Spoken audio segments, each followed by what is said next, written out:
Hi guys, it's William Rutledge. Today we're going to talk a little bit about Twitter. We had a request come in wanting to know more about how to get a good following. The person in question was having issues where they had a large following, but a lot of people weren't targeted leads. They were just kind of the more of the spammy stuff. So you had a big following, but it wasn't the right following. So I want to discuss with you a little strategy to try to take care of that, or if you're starting from scratch, this is a good way to build your following the right way. With that said, primarily how I use Twitter is really to broadcast or promote my content. So for using Twitter as a social media platform, it's a little bit harder to build those relationships with people. You know, you're kind of limited to 140 characters. It's sometimes the flow of the conversation is a little fragmented. So, with that said, keep that in mind when you're using Twitter, that you really want to push the conversation to another realm. So like, let's say a Facebook or your blog or, another communication channel, whatever you're familiar with, just to kind of, you want to get people interested, using the Twitter platform and then drive them, to a different source. Your blog or like a Facebook fan page would probably be, a good strategy for that. So with that said, let's jump into the strategy. I'll try to make this really quick for you guys. In using Twitter, the first thing that we have to do, and if you guys are really serious about creating a Twitter strategy, what I would recommend doing is either getting an Excel spreadsheet or, just a piece of paper or something, just something to keep track and organize what you're about to do. But the first thing that we want to do is build your following.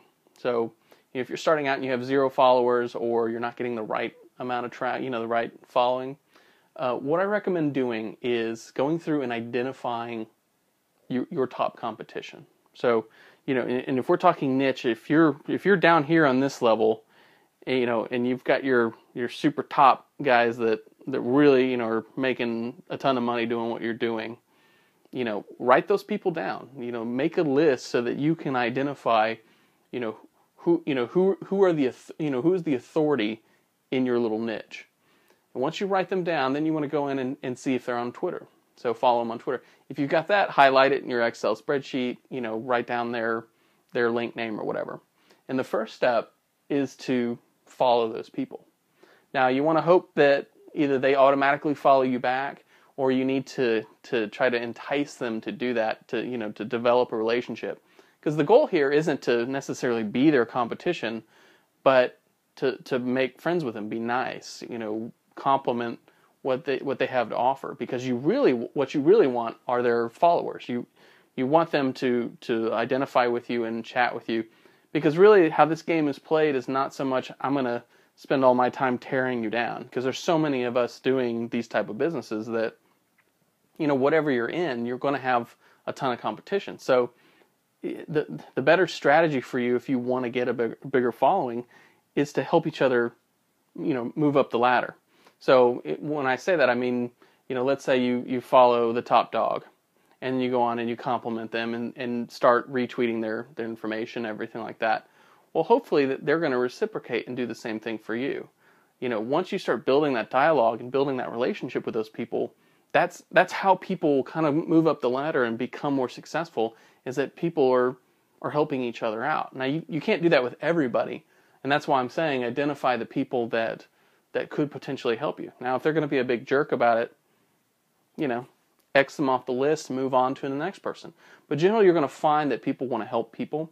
And so that only helps build, a little support group around you to help each other, start a conversation, basically. And so it's going to get people interested, and it's going to make you look like the authority. So start with following the authority figures. And then the next thing you want to do is go after the top dogs. So when you're on that person's account, you want to look at who's engaging with that person, who's retweeting their information, basically who's the most active on that person's Twitter account. And then you want to follow those people, because those people are, we call them kind of cheerleaders. They're cheerleaders for that authority figure. They're the ones that are going to oh, this guy is fantastic, and they're going to be the ones that jump in when someone else is going, well, should I trust you? And those are the ones that come in and go, yeah, this guy's amazing, he's phenomenal, or this product is delicious, and I wouldn't go to any other restaurant, that kind of stuff. So you want to look out for those people, and once you identify them, you want to follow them. And so that's kind of the secondary. So you follow the authorities, and then you follow their top dogs.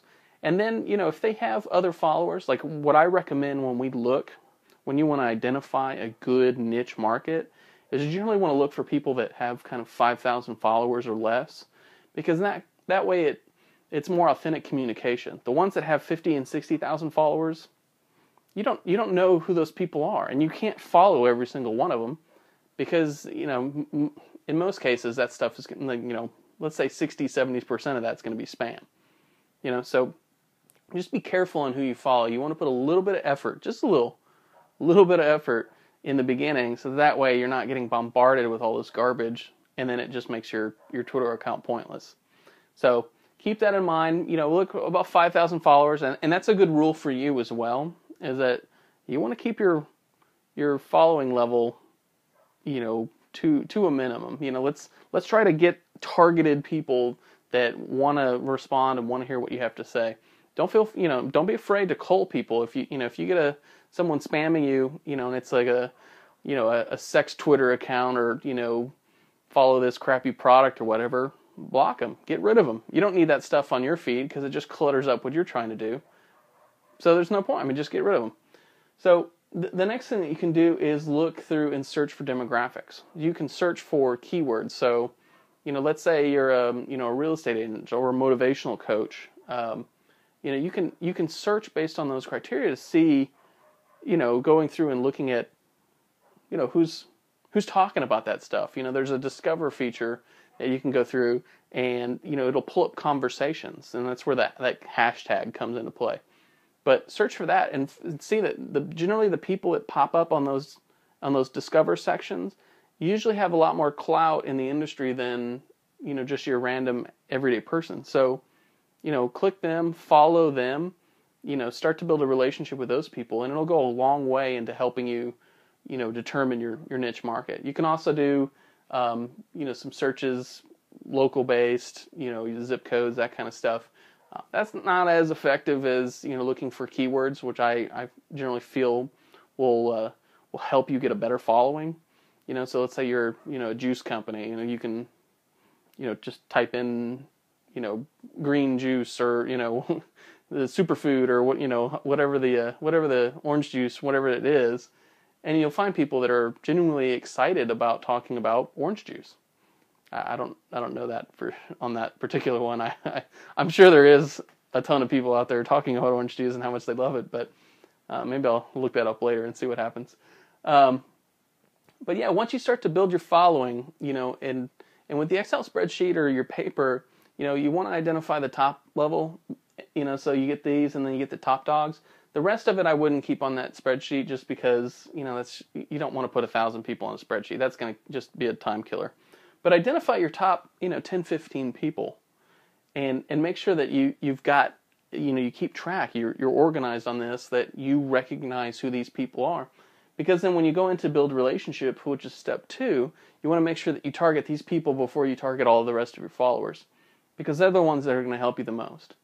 So you can, and as far as building relationships too, there's no rhyme or reason to how to actually get this to work. Everyone responds a little bit differently. With Twitter, you're going to find that, it's a little bit more, into a funnel of how you can communicate with these people, just because you're limited to 140 characters. But, a couple strategies to work would be direct messaging and retweeting. Now, with direct messaging, once you follow them, what I would recommend doing, especially for the top people, I'd recommend sending them a message. And it doesn't have to be a direct message. You can just send it, at, and then their little username, and then go, hey, I really like your content, fantastic stuff, thanks for letting me follow you. Done. Send it to them. Hopefully they will respond in kind and follow you back. And then what I'd recommend doing too is if they do return your follow, like, hey, thanks for following me back, I appreciate it. It takes a little bit of time to do that stuff, but if you're really going to devote to having, Twitter as a social media platform, then you got to go through these steps. I mean, it's really important that you do that. So direct message them. Hit them when you follow them. You can hit them again. The other thing that I would do if you're going to do some sort of direct communication line is, in a little strategy that I've used before, is let's say Dr. Oz, just whatever doctor, he's the authority in my niche, right? What I would do is he puts out a statement or a blog article or something, and I would write a blog article about his blog article. Mention him. I could compare, contrast. My feelings on what he had to say, and generally I'm complimentary. Even if I disagree with what he has to say, I'd still be very complimentary on that. And then I'd send him a tweet and just say, look, hey, I really enjoyed what you had to say in your blog article. Here's my response, and then put that up. If you do that, but you do it instead of a direct message, do it more on a public forum. All of the people that are following that guy could potentially see, that you could potentially see your blog article. It's just kind of like snagging traffic from other sources. So the other thing that I would do is retweet. And you don't necessarily have to communicate with these people in order to do this, but literally, if let's say you're following 100 people, well, your newsfeed is going to be popping through with all of their content, aggregated all the way down. Spend 30 minutes and take 50 of them, and just automatically retweet them. Something comes through and you say, great art, retweet, great article. Another person comes in and you say, oh, that was fantastic point, great point. Click. Just go through and just hammer through a bunch of retweets, because that's putting it back on their radar. They're seeing, and they get a little notification that's saying, hey, you've been mentioned, in your name just constantly. So you're reinforcing that you're there, you're on their radar, and that's going to help to build your relationship. Now, one thing I do want to mention is when you're going through and you're using this strategy, the following and the relationship stuff, you really want to find a good balance. Like if you go through and you follow 10,000 people, but you only have 60 people following you, and that's a big no-no, and you don't want to do that. It makes your account look really shady. So what I would recommend doing is, let's say you max out at 1,000, right? So follow 1,000 people. So your top 10 authority figures, 100 top dogs, and the rest are just the followers of these people. All right. I want you to work, after that, you max out there, I want you to work really hard to develop relationships with those people so that you can get your following up to 1,000. So once you get to that kind of, balance point, then you add another 1,000 and you go from there. It's like build small and work up. Because if you just go in and you just add a crap load of people, you're probably going to be spending all of your time just hitting the follow button, and you're not going to be promoting content and everything else that you need to be doing. Because that's one of the biggest killers that people, when you follow them and they look at you and maybe they're interested, but they look at your account and then you have one tweet on there going, hey, this is my first time, great, make sure that you have your content there. Make sure that you continuously use it. This is an instantaneous communication source, so you have to be plugging in content all day long. Well, not all day long, but you have to be plugging in content consistently. Otherwise these people are just either going to get bored or they're going to move on. It's kind of where our society is now. It's like this. If you don't capture my attention like that, I'm out the door. I don't want to listen to what you have to say. So, take that all with a grain of salt. Just kind of follow through. Go slow, be consistent, and build your relationships. And I think that will be the best strategy for you in determining a niche. Because in all honesty, you only need 200 people that follow you, that like what you have to say, that will become your cheerleaders, that will become your top dogs. You don't need 50,000 people. This type of deal isn't a popularity contest. It's about finding effective, driven traffic, because once you get those people, you can send them to your blog, you can send them to your Facebook page, your sales page, whatever you're using. And with this strategy, it does not matter what type of business you are. Sometimes when we talk to our clients, we talk about whether or not you should be using Twitter, whether you have the time for it, whether or not it's going to be effective in your type of business. But if you are going to use Twitter, follow this strategy, and it will work for you. It's probably one of the best ways to find effective followers that are going to want to do whatever you tell them to do if you're doing it effectively. But yeah, so with that being said, I hope that helped. If you have any further questions, please feel free to ping us on the website or through the video, and we'll be happy to help. We hope you have a great day. We'll talk to you soon.